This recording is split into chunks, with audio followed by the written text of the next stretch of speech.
adalah peringatan dari FAO. Tapi sebenarnya kita tidak perlu diperingatkan oleh FAO. Sebagai seorang kepala negara harus yakin, ya, sebagai presiden harus yakin betul bahwa rakyatnya tidak ada yang kesulitan dalam menghadapi pangan. Untuk itu pertimbangan-pertimbangan keluasan lahan, pertimbangan cuaca dan seterusnya, maka presiden mengembangkan option-option untuk memenuhi kebutuhan berikutnya. Sebagai contoh nih, luas lahan kita kan dari waktu ke waktu ada penurunan, ya toh? Nah, untuk itu perlu ada substitusi baru. Untuk itu pandangan Presiden untuk melihat kembali potensi di Kalimantan Tengah adalah sebuah upaya untuk mengantisipasi yang pertama bahwa memang ada kecenderungan luas lahan kita itu berkurang. Yang kedua, populasi Indonesia kan bertambah terus. Ya, satu sisi lahannya berkurang, populasi bertambah, maka ya pasti pemerintah ya harus bisa meyakinkan bahwa kebutuhan pangan nasional itu terpenuhi dengan baik. Maka harus ada upaya-upaya baru menuju ke sana. Nah, kebetulan yang dituju adalah bagaimana melihat kembali potensi Kalimantan Tengah untuk bisa digunakan kembali ya di dalam upaya meningkatkan produktivitas pangan. Kalau kita bicara pangan, itu ada jagung, ada padi, ada kedelai. Kalau kita bicara hortikultura, itu ada buah, ada sayur, ada bunga.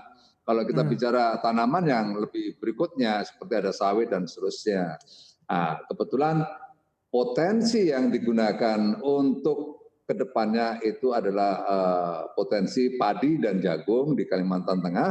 Maka saya pikir itu sebuah upaya yang sangat tepat ya bagi pemerintah untuk menentukan Kalimantan Tengah sebagai sentra baru dalam produksi pangan tersebut ke depannya. Itu kira-kira pertimbangannya ya. Pak, kalau kita ingat kan dulu kan sempat ada Merauke begitu juga Pak yang dicanangkan sebagai lumbung pangan juga. Kenapa sih Pak memilih Kalimantan Tengah tidak melanjutkan Merauke saja Pak?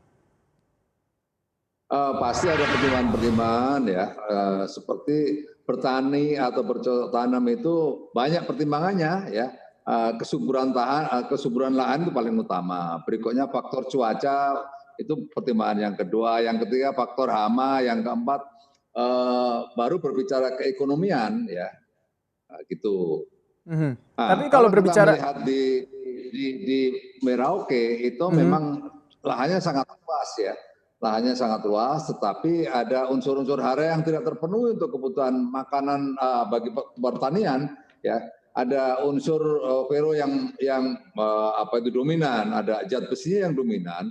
Kalau zat besi itu dinetralisir, perlu itu biaya yang sangat besar ya.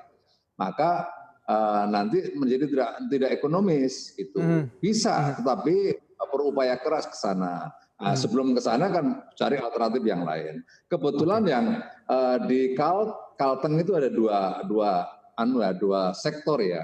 Sektor yang pertama yang akan digarap oleh Kementerian Pertanian dalam segera mungkin adalah yang kurang lebih ada 30.000 hektar. Itu sebenarnya kondisi existing yang siap dioptimalisasi.